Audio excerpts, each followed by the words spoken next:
The November wind whipped like a memory he couldn't forget. Thomas Wexley had walked out of the private oncology wing of the hospital 2 hours ago, but the words still echoed louder than the footsteps he now dragged along the empty road. Stage 4. Metastatic, inoperable. He had replayed them so often in his head they no longer sounded like medical terms. They sounded like finality. A billionaire with holdings in tech, real estate, and renewable energy. Thomas had once believed there was no problem too big that money couldn't solve. Until now. He walked without knowing where he was going.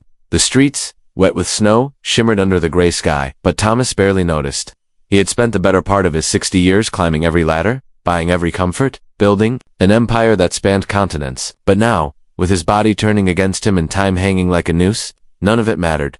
He passed people on sidewalks, some with purpose, some without, but they didn't see him. That used to be impossible. Thomas Wexley, with his signature black trench coat and posture of power, always commanded attention. But today, hunched and hollow, with hospital papers clutched in one gloved hand and tears stinging behind tired eyes, he looked like any other weary traveler trying to outrun the cold. A gust of wind shoved him toward the edge of the road, and, for a moment, he let it. He didn't fight it. He didn't feel like fighting anything anymore. Then he heard it. "Mommy, my fingers hurt." The voice was soft, almost lost in the sound of tires and wind, but it pierced something in him. Thomas stopped walking. He turned his head slowly, unsure if he had imagined it. On the corner near a frozen bench, half hidden behind an overflowing trash bin, sat a woman clutching a child. Her coat was threadbare, more patches than fabric, and the little boy had no gloves. His small hands were tucked inside his mother's sleeves, and his lips were a shade too close to blue. Thomas blinked. His first instinct was to keep moving. People had their own struggles, and he was barely holding together himself. But something held him still. The woman looked up, eyes locking with his. There was no fear, just exhaustion. The kind that runs deeper than sleep, deeper than cold. "I'm sorry," he said, not sure why those were the first words to come out. She nodded politely. "We're okay, thank you." She wasn't asking for help, which made him hesitate even more. "Are you waiting for someone?" he asked. She shook her head. "We're just passing through." It was a lie. Thomas could see it in her trembling arms. The boy was trying to smile at her but failing. The woman shifted to shield him from the wind, but her own face winced as if her body had reached its limit. "You'll freeze out here," Thomas said quietly. "Is there somewhere you can go?" "Shelters are full," she said, finally admitting it. "It's only for tonight. We'll be fine." Her voice cracked on fine, but she quickly swallowed it. Thomas looked down at the folder still in his hand, the one with the scan results, the one that told him how many days he might have left. He could go home, sit in his 14,000 mansion, sip aged wine from a cellar that costs more than a small city block, and wait. Or ... "I have a place not far from here," he said slowly. "It's warm. There's food, just for the night." The woman immediately tensed. "I appreciate the offer, but I'm not asking for anything," Thomas added. "Just let me do this one thing." The little boy looked up at his mother, eyes wide and trusting. "I'm cold, Mommy." Her hesitation crumbled. That single sentence was enough. She nodded once. They walked in silence. Thomas led them to the black town car he hadn't intended to use again. The driver, surprised to see him with company, opened the door without question. The woman hesitated at the edge, one hand gripping her son's and the other holding a torn duffel bag. Thomas gently took the bag from her and placed it inside. She said nothing, but her eyes glistened for a moment before she climbed in after her child. The ride back to his estate was short, but every minute stretched long and strange. Thomas looked out the window as if seeing the city for the first time. He didn't know who this woman was, didn't even know her name, but for the first time since his diagnosis, he felt something. Not hope exactly, but not despair either. House loomed ahead like a palace from another life. Massive gates opened to reveal stone paths lined with dormant rose bushes, snow frosting their petals like forgotten dreams. Inside, warm lights greeted them. The housekeeper Maria blinked in confusion when she saw the guests. "They'll be staying the night," Thomas said simply. "Prepare the guest wing, and something hot to eat, please." Maria nodded and disappeared. The boy's face lit up as they walked in. He ran toward the fireplace, his small hands stretching toward the warmth.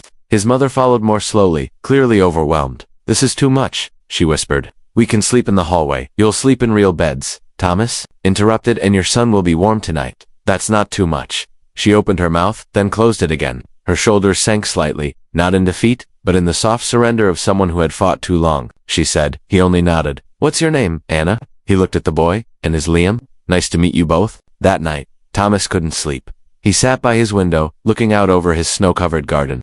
His thoughts spiraled the way they had for days, but something was different. The house didn't feel as empty. The silence didn't teach a solo dange. Got up and walked down the hallway. From the slightly ajar door of the guest wing, he heard a child's laugh, light and soft, like wind chimes on a quiet morning. He paused. Then he heard Anna humming a lullaby, gentle and cracked but full of love. He closed his eyes. Something had shifted. He wasn't sure what it meant yet. But for the first time since the diagnosis, he didn't feel like walking alone, and neither did they know. This meeting wasn't just about one night. It was the beginning of something that would change all three of their lives forever. Asterisk. The sunlight creeping through the heavy curtains felt softer than usual, as if the day itself understood the fragility of the moment. Thomas stood in the doorway of the guest room, unnoticed. Anna had fallen asleep in a small armchair beside the bed, her hand still gently resting on her son's arm. Liam lay curled beneath the thick blankets, his little face now pink with warmth, a peaceful contrast to the icy shivers of the night before. Thomas hadn't intended to linger, but something about the way the boy clutched a threadbare stuffed animal to his chest made him pause. He had lived in this mansion for over 2 decades, but this was the first time in years that one of the rooms truly felt lived in. Later, over a quiet breakfast, Thomas watched as Liam devoured scrambled eggs, like it was a feast made for royalty. Anna barely touched hers. She sat with a cautious posture, as if one wrong move might undo everything. Her eyes darted to Thomas now and then, still trying to understand why a stranger had opened his doors. "You don't owe us anything," she said finally. Her voice was soft but steady. "I know," Thomas replied, folding his hands. "But maybe I need to do this for myself." She frowned slightly. "You're alone here." Very hollow smile touched his lips. "I built too many walls while building everything else." Anna didn't respond immediately. Her gaze drifted to the grand chandelier above them, then to the massive fireplace at the far end of the room. "I've always believed that sometimes the richest people are the loneliest," she said, "but I never thought I'd meet someone who proved it." Thomas wasn't offended. In fact, her words landed like a quiet truth he'd been avoiding. Most people danced around his wealth, tried to impress or gain favor, but Anna didn't seem to care about any of it. He respected that. "What happened?" he asked gently. "If you don't mind me asking." Anna looked down at her plate, her fingers tightening around her fork. "It's not a new story. My husband left when Liam was 3. No support. I worked 2 jobs, got sick, missed shifts, lost both. Rent slipped out of reach. Then the car, then the apartment, just ... kept slipping." She took a deep breath. "But I don't want pity. I just want a chance to get back up." Liam looked up then. A few crumbs stuck to his cheek. "Mommy sings to me when I'm scared." Thomas smiled at him. "She has a beautiful voice. She used to sing on stage," Liam said proudly. Before everything, Anna looked away, blinking hard. "I was never famous," she said quickly. "Just local gigs. It helped pay the bills." "You should sing again," Thomas said. She laughed softly. "And where would I do that?" He said nothing for a moment. Then he stood up.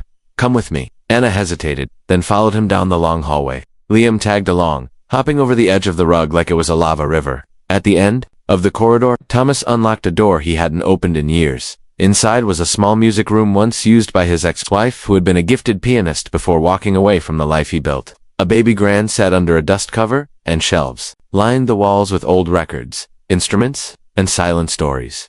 "This place needs sound again," he said, lifting the cover. "If you'd like to use it, it's yours." Anna's hand flew to her mouth. "Why are you doing this?" "Because I've spent too much time investing in things that don't breathe," he said, "and maybe I want to remember what it feels like to give something real." That evening, while snow painted the windows white, Anna sang, at first quietly, just a hum, like testing the air, then full voice, filling the room with a soft melancholy that seemed to melt the very walls. Liam curled beside the piano, humming along. Thomas sat in the corner, a glass of untouched water in his hand, his eyes distant. The music was beautiful, but what haunted him more was the realization that for years, he had filled his mansion with paintings, marble, and antiques, but not once had he filled it with soul. Later that night, after Anna had gone to bed, Thomas sat alone in his study. The fire had dwindled, the shadows stretched longer. The folder from the hospital lay open again on his desk.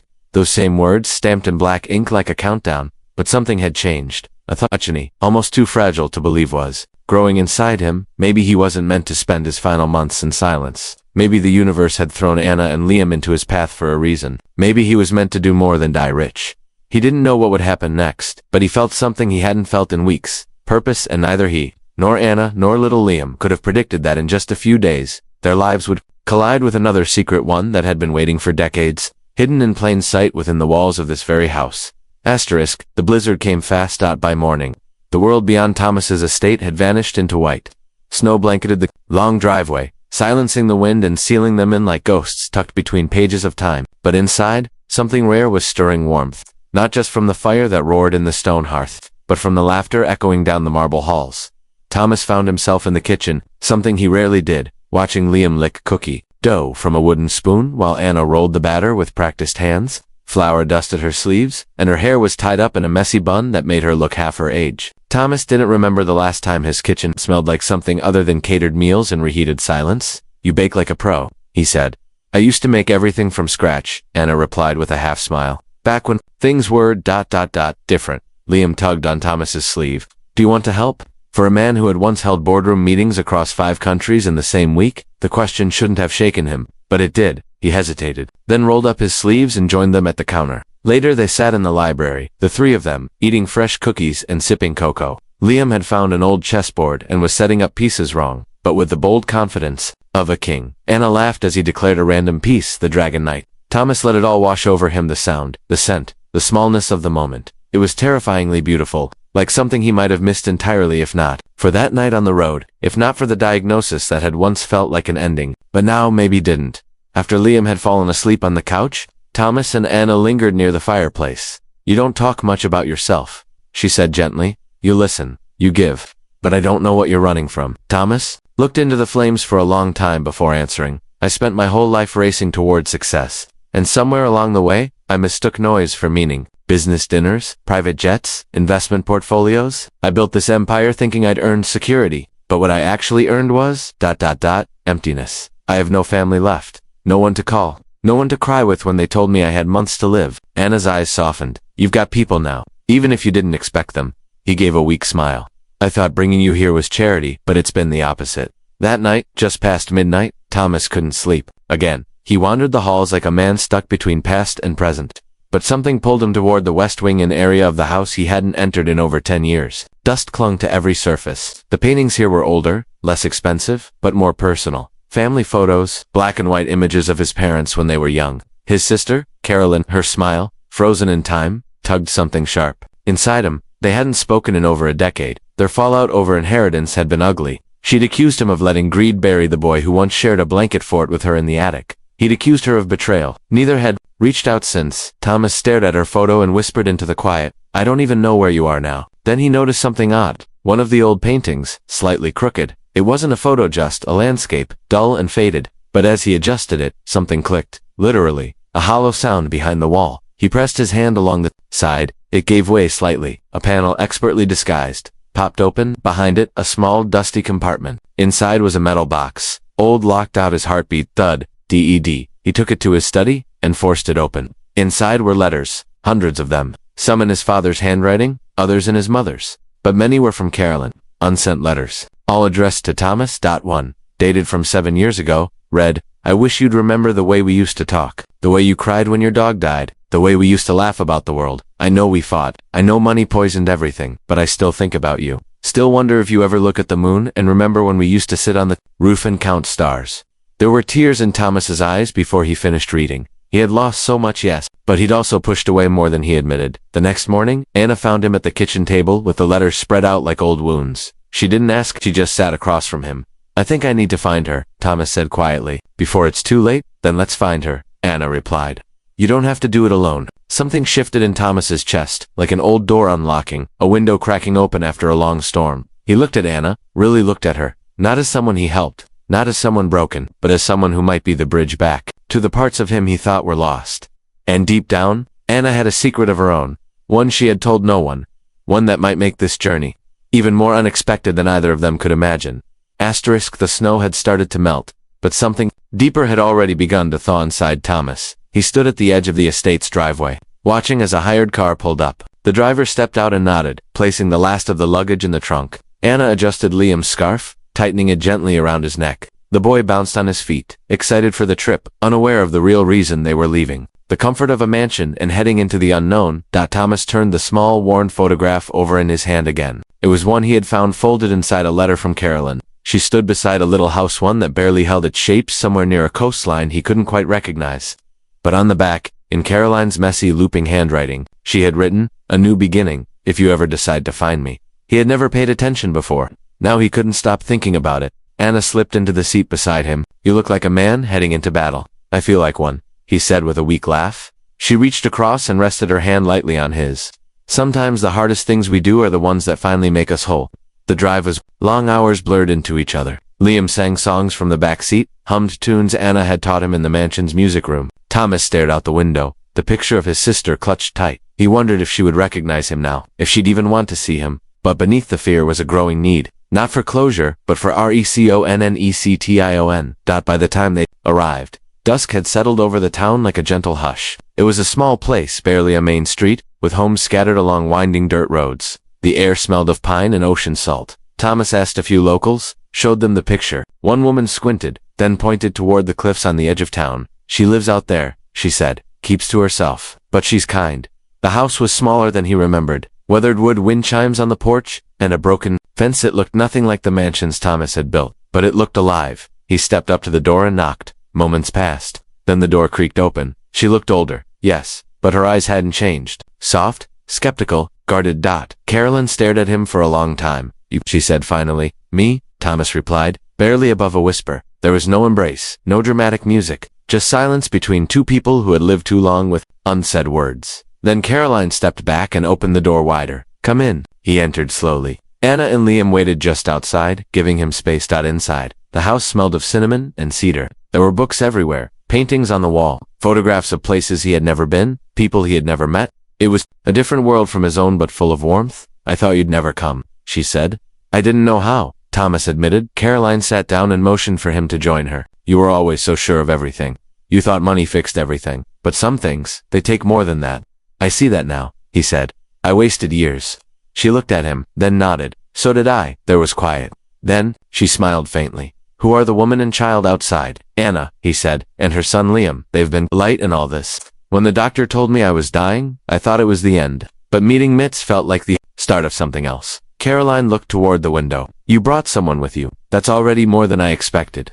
They talked for hours, slowly, like peeling old wallpaper from childhood walls. Memories, regrets, the dog they buried together as kids, the attic fort, the day their mother died. The years after that, Anna and Liam came in eventually, and Caroline welcomed them, like distant relatives rediscovered. Liam handed her a cookie, and she laughed for the first time in what seemed like years. But that night, after Liam had fallen asleep on the couch and Caroline went to get more tea, Anna turned to Thomas with something heavy in her eyes. There's something I need to tell you, she said. He looked at her, surprised by her tone. I didn't tell you everything when we met. Thomas stayed quiet. I used to work in one of your companies, she said softly, before everything went wrong. Marketing division, just a name on an employee list. But I remembered you. Everyone knew who you were. Your face was on the wall. He blinked. Why didn't you say anything? Because I didn't want your help because of that, she said, eyes wide. I wanted you to see me, not just as someone who once worked for you, but someone still fighting. Thomas leaned back, absorbing the words. And now, Anna whispered.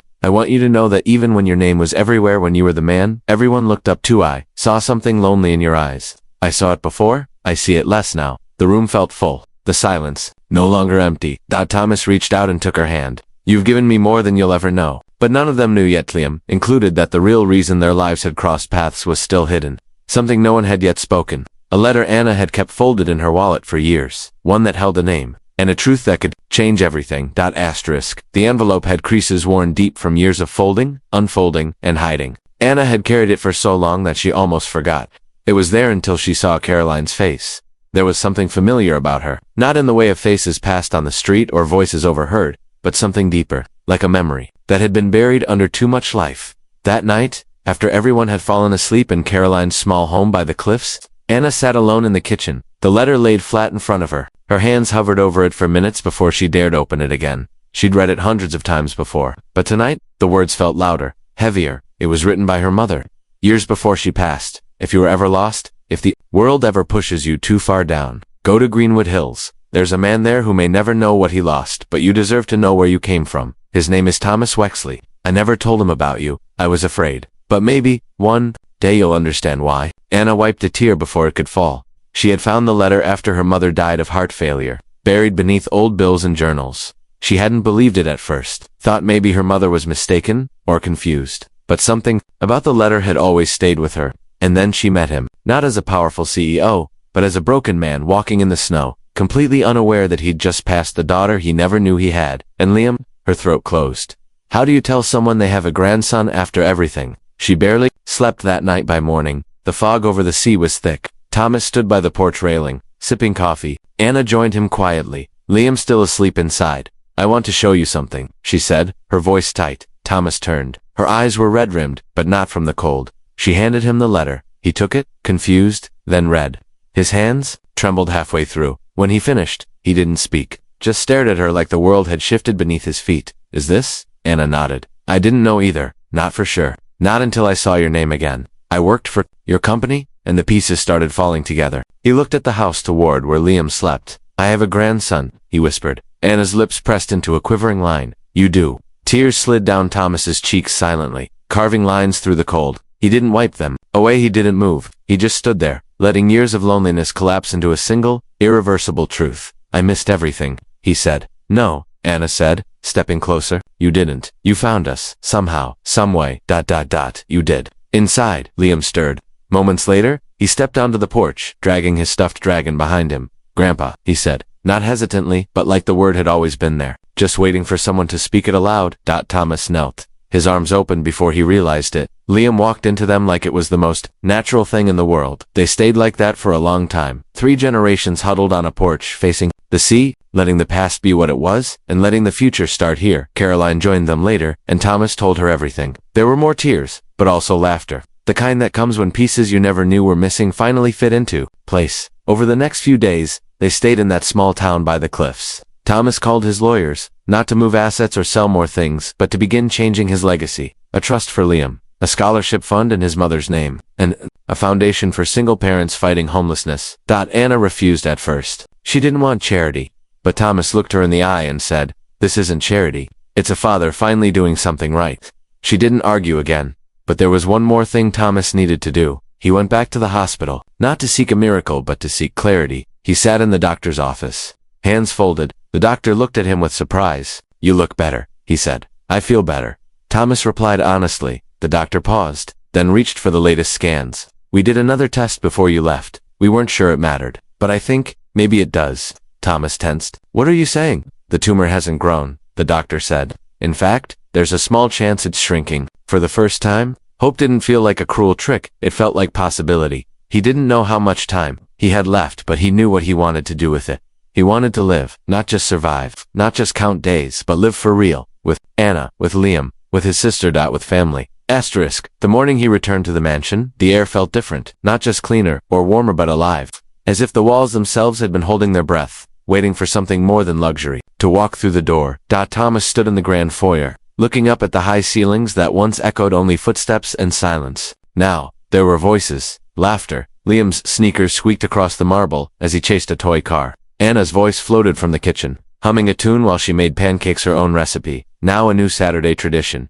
Even Caroline had stayed, choosing the guest wing over the solitude of her cliffside cottage. She was helping Liam with reading in the mornings, and teaching him how to draw seabirds from memory. It no longer felt like a mansion, it felt like a home. That afternoon, Thomas sat at the edge of the garden, wrapped in a sweater Anna had knitted. He'd been taking short walks every day now, doctor approved, with regular checkups. His latest scans were still cautiously optimistic. The tumor hadn't grown. Some days he even forgot it was there. Anna joined him, carrying 2 mugs of tea. She handed him one and sat beside him on the bench. You've changed, she said softly, watching Liam and Carolyn draw chalk murals on the stone path. I've remembered, Thomas corrected. Who I used to be, who I wanted to be.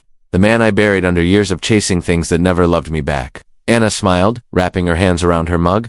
You've become someone Liam looks up to, and someone you can trust, he asked carefully. She looked at him, really looked. You've already proven that.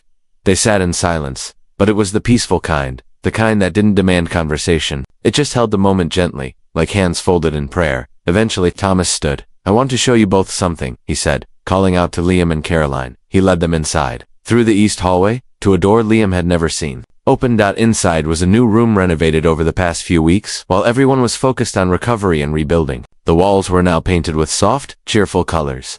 Shelves lined with books, a small piano in one corner, a chalkboard wall covered in drawings. In the center stood a sturdy wooden desk and 2 matching chairs. Thomas turned to Liam. Is yours? He said. A room to learn, to grow, to dream.